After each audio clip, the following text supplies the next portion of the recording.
Hi friends, ഞാൻ ജോബിൻ. ഇത് മിഷാമാക്സ് blog 18. ഇന്ന് ഞാൻ വന്നിരിക്കുന്നത് സെൻറ്റ് ജോർജ് ഫോർട്ടിലാട്ടോ. ചെന്നൈയിലുള്ള സെൻറ്റ് ജോർജ് ഫോർട്ടിലാണ്. ബ്രിട്ടീഷുകാർ നിർമ്മിച്ചൊരു ഫോർട്ടാണ് കേട്ടോ. നമുക്ക് ആ കാഴ്ചകളിലേക്ക് ഒന്ന് പോകാം. തമിഴ്നാട്ടിലെ ചെന്നൈ നഗരത്തിന്റെ തീരദേശ പ്രദേശത്തായി സ്ഥിതി ചെയ്യുന്ന ഒരു കോട്ടയാണ് സെൻറ്റ് ജോർജ് ഫോർട്ട്, അഥവാ വൈറ്റ് ടൗൺ അല്ലെങ്കിൽ ബ്ലാക്ക് ടൗൺ എന്ന പേരിൽ അറിയപ്പെടുന്നത്.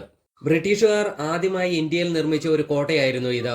1639 ഈസ്റ്റ് ഇന്ത്യ കമ്പനിയുടെ വ്യാപാരികളായിരുന്ന ഫ്രാൻസിസ് ഡേയും ആൻഡ്രൂ കോഗനും ചേർന്ന് അന്നത്തെ പ്രാദേശിക ഭരണാധികാരികളായിരുന്ന നായിക് വിഭാഗത്തിൽ നിന്നും ഈ തീരദേശ ഭൂമി ഏറ്റെടുത്ത് ഇവിടെ നിർമ്മാണ പ്രവർത്തനങ്ങൾ ആരംഭിച്ചു. തുടർന്ന് 1644 സെന്റ് ജോർജ് ദിനത്തോടനുബന്ധിച്ച് ഏപ്രിൽ 23 കോട്ടയുടെ പണി പൂർത്തിയായി. തുടർന്ന് സെന്റ് ജോർജ് ഫോർട്ട് എന്ന് നാമകരണം ചെയ്യുകയും ചെയ്തു. ഇന്ന് ഈ കോട്ടയും അതുപോലെ ഈ കോട്ടയ്ക്കുള്ളിലെ മ്യൂസിയവും പരിപാലിക്കുന്ന ആർക്കിയോളജിക്കൽ സർവേ ഓഫ് ഇന്ത്യയാണ്.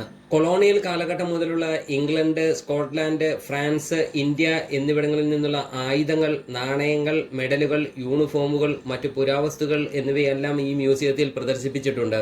ഇന്ത്യയുടെ സ്വാതന്ത്ര്യലബ്ധിക്ക് തൊട്ടുമുമ്പ് പിംഗലി വെങ്കയ്യ രൂപകൽപ്പന ചെയ്ത ദേശീയ പതാക, അതായത് സ്വാതന്ത്ര്യത്തിന് ശേഷം ആദ്യമായി പറത്തിയ പതാക ഈ മ്യൂസിയത്തിൽ സൂക്ഷിച്ചിട്ടുണ്ട്. പൊതുജനങ്ങൾക്ക് ഇത് കാണാനുള്ള ഭാഗ്യമുണ്ടെങ്കിലും ഫോട്ടോ എടുക്കാനോ അതുപോലെ വീഡിയോ എടുക്കാനുള്ള പെർമിഷൻ ഇല്ല. നിലവിലെ കോട്ടയ്ക്കുള്ളിലെ ഈ മ്യൂസിയം യഥാർത്ഥത്തിൽ മദ്രാസ് ബാങ്കിന്റെ ഒരു ഓഫീസായിരുന്നു. തുടർന്നാണ് ഇതിനെ പുരാവസ്തു കേന്ദ്രമാക്കി മാറ്റിയത്. അതുപോലെ തമിഴ്നാട് സംസ്ഥാന നിയമസഭയുടെ ഭരണ ആസ്ഥാനങ്ങളിൽ ഒന്നായും ഇത് പ്രവർത്തിക്കുന്നുണ്ട്. കൂടാതെ ദക്ഷിണേന്ത്യയിലെയും അതുപോലെ ആൻഡമാനിലെയും വിവിധ സ്ഥലങ്ങളിലേക്ക് കൊണ്ടുപോകുന്ന സൈനികരുടെ ഒരു ഗാരിസൺ ഇപ്പോഴും ഇവിടെയുണ്ട്. അതുപോലെ 1680 നിർമ്മിക്കപ്പെട്ട സെന്റ് മേരീസ് ആംഗ്ലിക്കൻ ചർച്ചും ഇതിന്റെ ഉള്ളിൽ തന്നെയുണ്ട്. പൂർണ്ണമായും ബ്രിട്ടീഷുകാരുടെ നിയന്ത്രണത്തിലായിരുന്ന ഈ കോട്ട 1746 കർണാടക യുദ്ധ സമയത്ത് ഫ്രഞ്ചുകാർ പിടിച്ചെടുത്തു. ഏകദേശം 3 വർഷക്കാലം അവരുടെ കൈവശം തന്നെയായിരുന്നു ഈ കോട്ട. എന്നാൽ ഇന്ന് ഈ കോട്ടയും ഈ കോട്ടയ്ക്കുള്ളിലുള്ള വിവിധങ്ങളായ കെട്ടിട സമുച്ചയങ്ങളുടെയും ഭരണം നടത്തുന്നത് പ്രതിരോധ വകുപ്പാണ്. ഈ കോട്ടയ്ക്കുള്ളിലുള്ള കെട്ടിടത്തിനുള്ളിൽ മുഖ്യമന്ത്രിയുടെയും മറ്റു മന്ത്രിമാരുടെയും ഓഫീസുകൾ, ചീഫ് സെക്രട്ടറി, ആഭ്യന്തര മന്ത്രാലയം, ട്രഷറി മുതലായവയും സ്ഥിതി ചെയ്യുന്നുണ്ട്.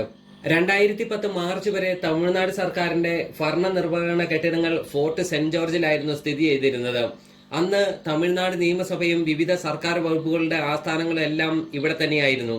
എന്നാൽ കരുണാനിധി സർക്കാർ നിലവിൽ വന്നതോടുകൂടി പുതിയ സ്ഥലത്തേക്ക് ഇത് മാറ്റുകയും തുടർന്ന് 2011 നിയമസഭാ തെരഞ്ഞെടുപ്പിൽ ജയലളിത മുഖ്യമന്ത്രിയായി തെരഞ്ഞെടുക്കപ്പെട്ടതിന് ശേഷം തമിഴ്നാട് നിയമസഭയും സെക്രട്ടേറിയറ്റും സെന്റ് ജോർജ് ഫോർട്ടിലേക്ക് പുനഃസ്ഥാപിച്ചു.